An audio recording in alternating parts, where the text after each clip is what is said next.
আসসালামু আলাইকুম। অন্য মঞ্চের আলাপচারিতায় আপনাদের সকলকে আমন্ত্রণ জানাচ্ছি। বাংলাদেশে মার্কিন উপস্থিতি, আমেরিকার উপস্থিতি, সেটা শুধু ওই মার্কিন যে দূতাবাস রয়েছে আমেরিকার ঢাকায়, সেই দূতাবাসের যারা আছেন তারা যে তাদের এখতিয়ার ছাড়িয়ে গিয়ে বাংলাদেশের শাসন ক্ষমতায় অংশ নিচ্ছে, প্রধান বিচারপতির সাথে দেখা করে তাকে নির্দেশ দিয়ে জঙ্গিদের ছাড়িয়ে নিচ্ছে, এইসব খবর বাংলাদেশে বহুল প্রচারিত হয়ে গেছে। এগুলো নিয়ে কারোর অবিশ্বাস করার কোনো জায়গা নেই, অবিশ্বাস কেউ করছেও না। নইলে তারেক রহমানের সাথে লন্ডনে গিয়ে সার্চ দ্য অ্যাফেয়ার্স, যিনি আমেরিকার ট্রেসি অ্যান জ্যাকবসন, তিনি কেন মিটিং করবেন? তিনি কেন বারবার মিটিং করেন প্রধান বিচারপতির সঙ্গে? তিনি কেন বারবার মিটিং করেন, বৈঠক করেন প্রধান উপদেষ্টার সঙ্গে, বিএনপি নেতাদের সঙ্গে, জামাতের নেতাদের সঙ্গে, এনসিপির নেতাদের সঙ্গে? তিনি কেন বারবার তার এত মিটিং এর কি দরকার হয়? দরকারটা এই জন্যই হয় যে বাংলাদেশকে প্রায় আমেরিকা তার কুক্ষিগত করে ফেলেছে, ফেলে তাকে উপনিবেশ তৈরি করে ফেলেছে। এই জন্যই দরকার তাদেরকে এইভাবে করছে। কিন্তু শুধু এখানেই নয়, আরো একটা বড় জিনিস, সেটাও আজকাল কোনো গোপন কথা নেই, সেটা হচ্ছে যে বাংলাদেশের সৈন্য ঘাঁটি নির্মাণ করা। কার জন্যে? মায়ানমারের জন্যে, মায়ানমারের দখল নেওয়ার জন্যে। মায়ানমারের কাচিন প্রদেশ ইত্যাদি জায়গায় যে সমস্ত সেখানকার সরকার বিরোধী যেসব শক্তি আছে তাদের সাথে, যারা বিদ্রোহী, তাদের সাথে যোগাযোগ রাখা হচ্ছে। কেন?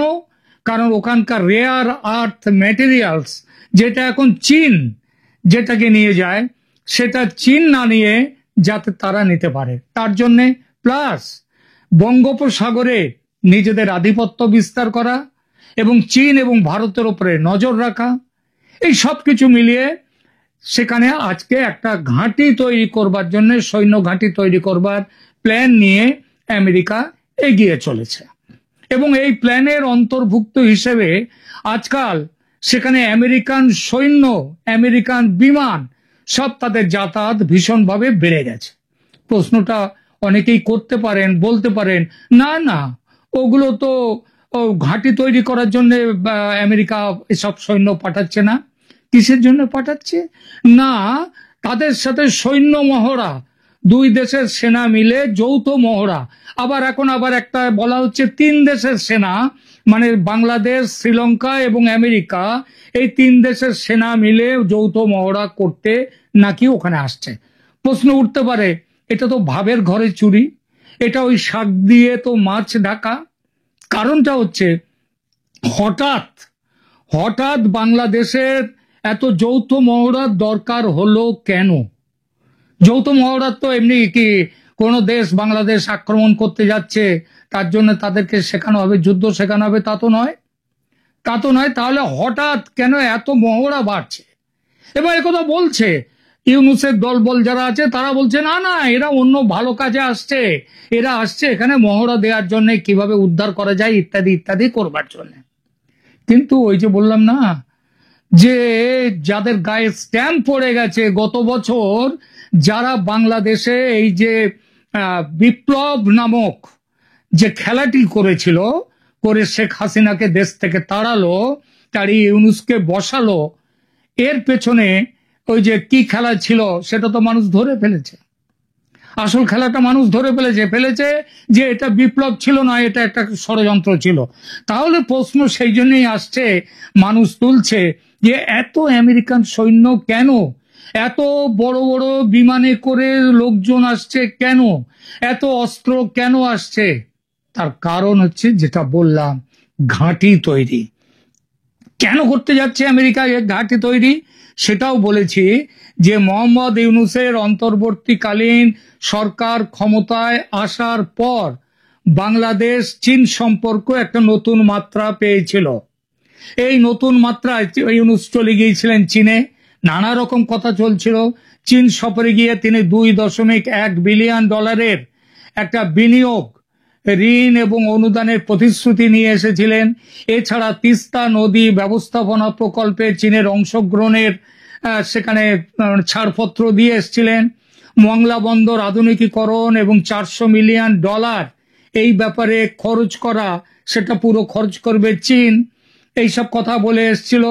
এছাড়া এমনি বাংলাদেশ ছিল চীনের কাছ থেকে তার যে সমরাস্ত্র তৈরি 90% সমরাস্ত্র কিনে চীন থেকে। তার উপরে আরো চীনা যে 10 যুদ্ধ বিমান ক্রয়ের আলোচনা, কেনার আলোচনাও করে এসছিল এই ইউনূস সাহেব চীন সফরে গিয়ে।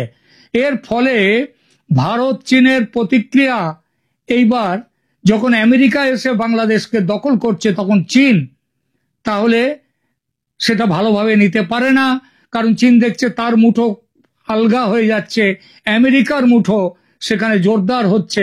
অতএব চীন তারা এইবার এগিয়ে এসছে কাজ করবার জন্য ওখানে।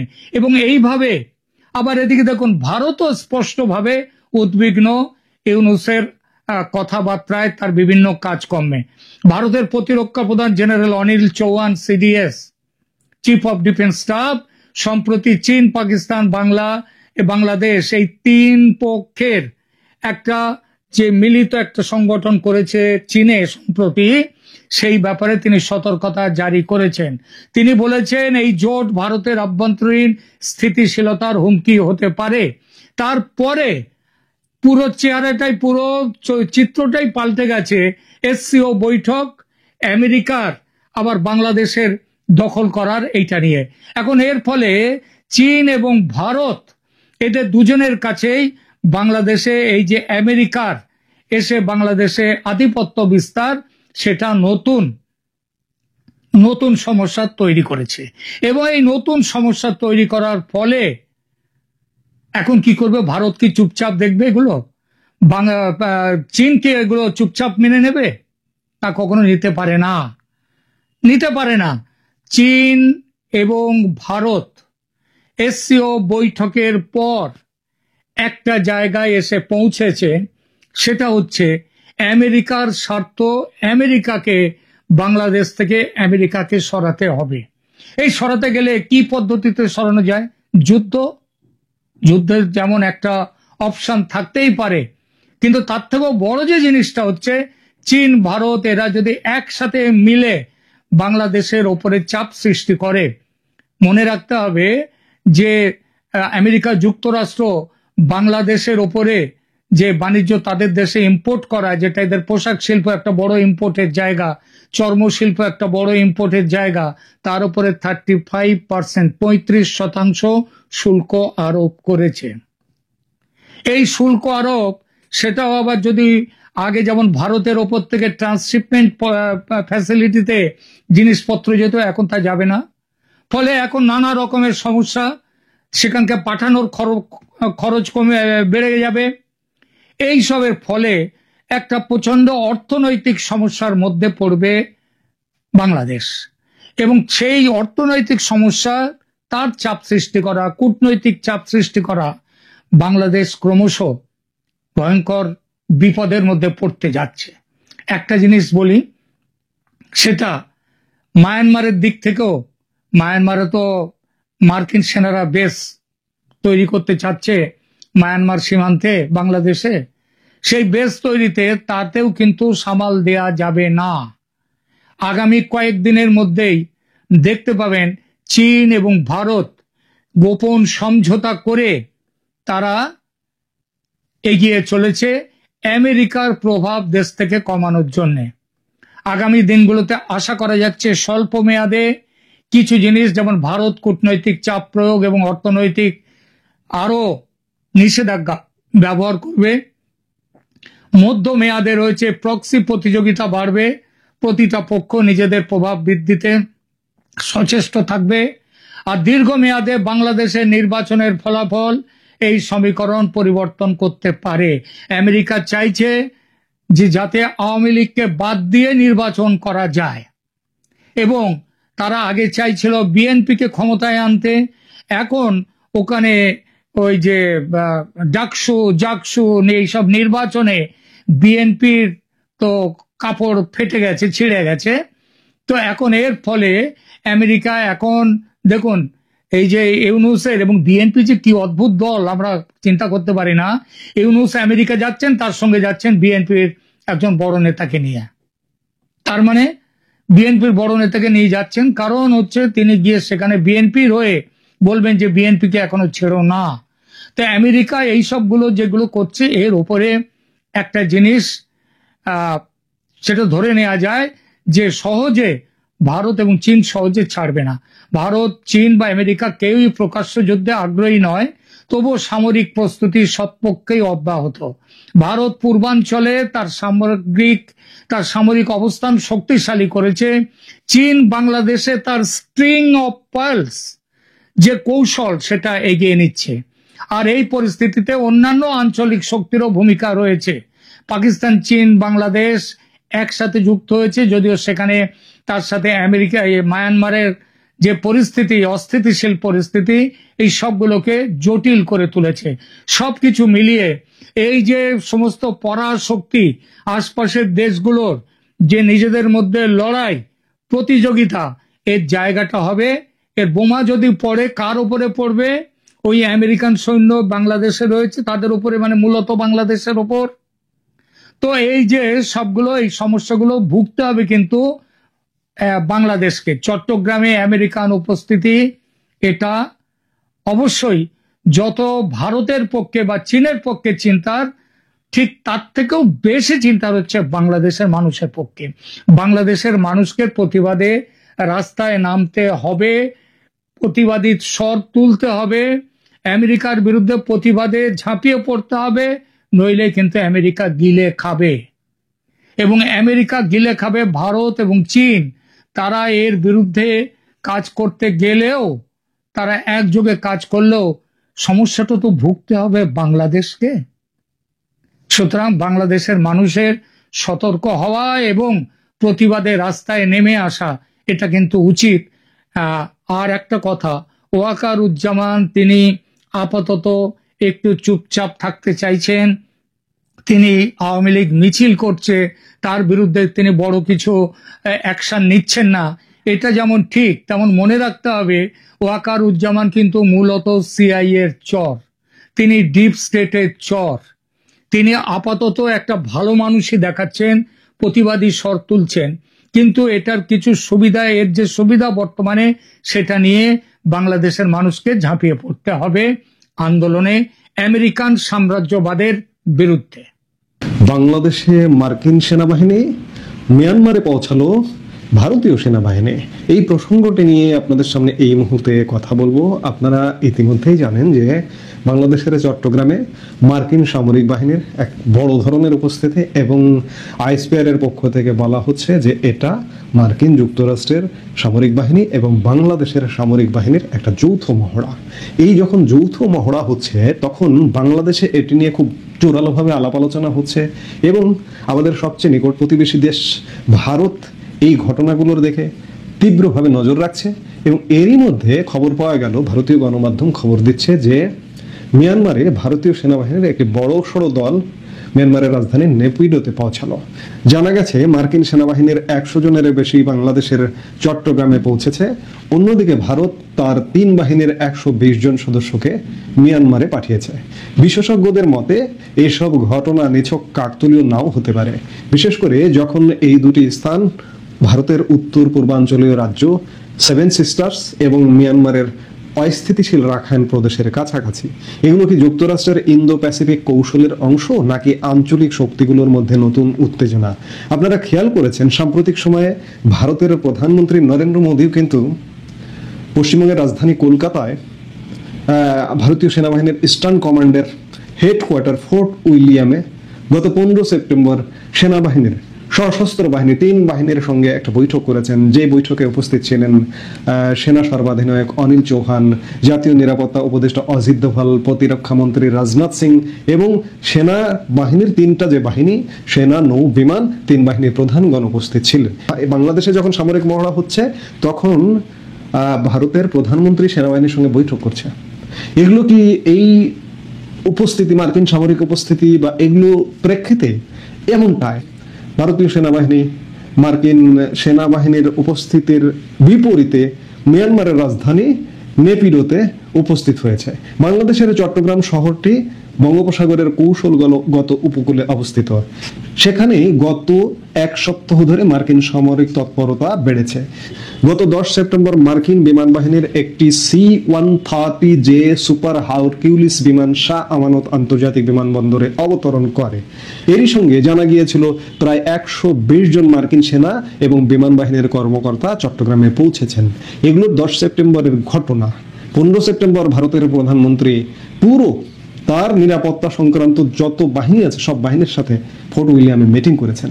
এসব সৈন্যরা রেডিসন ব্লু হোটেলে অবস্থান করে, যেখানে তাদের নাম রেজিস্টারে লেখা হয়নি। এই অপারেশনটি অপারেশন প্যাসিফিক অ্যাঞ্জেল 25-4 এর অংশ। 15 থেকে 18 সেপ্টেম্বর পর্যন্ত মার্কিন যুক্তরাষ্ট্র, বাংলাদেশ এবং শ্রীলঙ্কার বিমান বাহিনীর মধ্যে এটি পরিচালিত হচ্ছে। কিন্তু প্রশ্ন হচ্ছে, কেন এই মহড়ার বিষয়টি গোপন রাখার চেষ্টা হয়েছিল? এর আগে 8 থেকে 10 সেপ্টেম্বর যুক্তরাষ্ট্রের হাওয়াইতে অনুষ্ঠিত ল্যান্ড ফোর্সেস টক্সে ইউএস আর্মি প্যাসিফিক কমান্ড এবং বাংলাদেশ সেনাবাহিনী দ্বিপক্ষীয় সম্পর্ক জোরদার করার বিষয়ে আলোচনা করে। এদিকে বঙ্গোপসাগরে চট্টগ্রামের অবস্থান তাৎপর্যপূর্ণ, সেখানে চীনের প্রভাব বাড়ছে। কিছু প্রতিবেদনে দাবি করা হয়েছে যে যুক্তরাষ্ট্র মায়ানমারের বিদ্রোহী গোষ্ঠীগুলোকে সমর্থন করতে চায়, যেমন আরাকান আর্মি মায়ানমারের একটি বিদ্রোহী গোষ্ঠী। এই বিদ্রোহীরা জনতা সরকারের বিরুদ্ধে লড়াই করছে। এদিকে বাংলাদেশের সেন্ট মার্টিন দ্বীপেও আমেরিকার নজর রয়েছে বলে এটি দীর্ঘদিনের আলাপ আছে বাংলাদেশে। বাংলাদেশের গোয়েন্দা সূত্র জানিয়েছে যে মার্কিন সেনারা 20 সেপ্টেম্বর চট্টগ্রাম ত্যাগ করবে। এদিকে মনে করা হচ্ছে যে ভারত নীরবে পাল্টা জবাব দিচ্ছে। গত 16 সেপ্টেম্বর ভারতীয় বিমান বাহিনীর একটি IL-76 বিমান সেনাবাহিনী, নৌবাহিনী এবং বিমান বাহিনীর 120 জন সদস্যকে নিয়ে মিয়ানমারের রাজধানী নেপিডোতে অবতরণ করে। এটি তৃতীয় ভারত মিয়ানমার পারস্পরিক সামরিক সাংস্কৃতিক বিনিময় 16 থেকে 20 সেপ্টেম্বর পর্যন্ত চলবে। এই মহড়ায় অপারেশনাল সহযোগিতা, সাংস্কৃতিক বিনিময় এবং প্রতিরক্ষা সম্পর্কের ওপর গুরুত্ব দেওয়া হবে। মিয়ানমারের সামরিক জনতার সঙ্গে ভারতের ঐতিহাসিক সম্পর্ক জোরদার করতেই এই পদক্ষেপ নেওয়া হয়েছে। 2021 সালের সামরিক অভ্যুত্থানের পর থেকে মিয়ানমারে সেনাবাহিনী ক্ষমতায় রয়েছে। এদিকে মিয়ানমারকে নিজেদের অ্যাক্ট ইস্ট পলিসির একটি গুরুত্বপূর্ণ অংশ বলে মনে করে ভারত সরকার, বিশেষ করে উত্তর পূর্বাঞ্চলের রাজ্যগুলির সঙ্গে যোগাযোগের জন্য। কালাদান মাল্টিমোডাল ট্রানজিট প্রজেক্ট, যেটি ভারতের মিজোরাম থেকে সিতোয়ে বন্দর পর্যন্ত বিস্তৃত, এই প্রকল্পগুলি জনতার সমর্থনের উপর নির্ভর করে। কিন্তু মিয়ানমারের আরাকান আর্মি ও অন্যান্য বিদ্রোহীদের বিরুদ্ধে গৃহযুদ্ধ চলছে। এই অর্থে গোটা বিষয়টি দারুণ সংবেদনশীল। এদিকে এর আগে গত মে মাসেও কক্সবাজারে মার্কিন সেনার উপস্থিতি ঘিরে জল্পনা তৈরি হয়েছিল। উল্লেখ্য, বাংলাদেশের চট্টগ্রাম থেকে মিয়ানমারের রাখাইন প্রদেশে মানবিক করিডোর তৈরি করার পরিকল্পনা করেছিল ডক্টর ইউনূসের সরকার। তবে এই করিডোরের মাধ্যমে উত্তর পূর্ব ভারতে অশান্তি ছড়াতে পারে বলে আশঙ্কা করা হচ্ছিল। এদিকে এই করিডোরের মাধ্যমে বাংলাদেশ নিজেদের সার্বভৌমত্বের সঙ্গে আপোষ করতে পারে বলে আশঙ্কা শুরু হয়েছিল বাংলাদেশের অভ্যন্তরে, যার জেরে রাজনৈতিক চাপ সৃষ্টি করা হয়েছিল ইউনূস সরকারের ওপর। তারপর বেশ কয়েক মাস বিষয়টি ধামাচাপা দেওয়া ছিল এবং এই বিষয়ে কোনো সরকারের তরফ থেকে উচ্চবাচ্য করা হয়নি। এমনকি সরকারের তরফ থেকে বলা হয়েছিল এই করিডোরের বিষয়ে সরকার চূড়ান্ত কোনো সিদ্ধান্তই নেয়নি। উল্লেখ্য, এর আগে শেখ হাসিনা ক্ষমতায় থাকার সময় দাবি করেছিলেন আমেরিকা সেন্ট মার্টিন দ্বীপে ঘাঁটি করতে চায়। এরই সঙ্গে ভারতের উত্তর পূর্বের খ্রিস্টান অধ্যুষিত রাজ্যগুলির সঙ্গে পার্বত্য চট্টগ্রাম এবং মিয়ানমারের রাখাইন প্রদেশ মিলিয়ে একটি খ্রিস্টান দেশ গড়ার পরিকল্পনা করা হচ্ছে। সবকিছু মিলিয়ে পরিস্থিতি বেশ খানিকটা ঘোলাটে। মার্কিন সামরিক উপস্থিতি, কোনো কথা নেই, বার্তা নেই, কোনো ঘোষণা নেই। হঠাৎ করে বিপুল পরিমাণ মার্কিন সামরিক সরঞ্জাম সহ বিমান সহ বাংলাদেশে উপস্থিত হয়ে গেছে। ওদিকে ভারতও বসে নেই। ভারত ইতিমধ্যেই মিয়ানমারে সেনাবাহিনী 3 বাহিনীর সদস্যদের পাঠিয়েছে। পরিস্থিতি আসলে কোন দিকে যাচ্ছে? পরিস্থিতি যেদিকে যাচ্ছে, পরিস্থিতি কোনোভাবেই সুখকর মনে হচ্ছে না। এখানে হয়তো একটা যুদ্ধ পরিস্থিতি হবে কিনা, কিংবা মার্কিন যুক্তরাষ্ট্র ভারতের সম্পর্ক যদি এর মধ্যে উন্নয়ন হয়ে যায়, হয়তো যুদ্ধ পর্যন্ত গড়াবে না। কিন্তু তারপরেও ভারত হয়তো প্রস্তুতির অংশ হিসেবে মিয়ানমারে সৈন্য পাঠিয়েছে এবং ভারত নিশ্চিতভাবে মিয়ানমারের জনতা সরকারের পক্ষে থাকবে। আর এই যে মার্কিন সামরিক শক্তি যেগুলো আমরা দেখছি, সেটি মিয়ানমারের বিদ্রোহী গোষ্ঠীকে সমর্থন দেবে। এখন দেখার বিষয় শেষ পর্যন্ত এই উত্তেজনা, এই জল্পনা, এই কল্পনা কোথায় গিয়ে পৌঁছে। এই মুহূর্তে এ পর্যন্ত।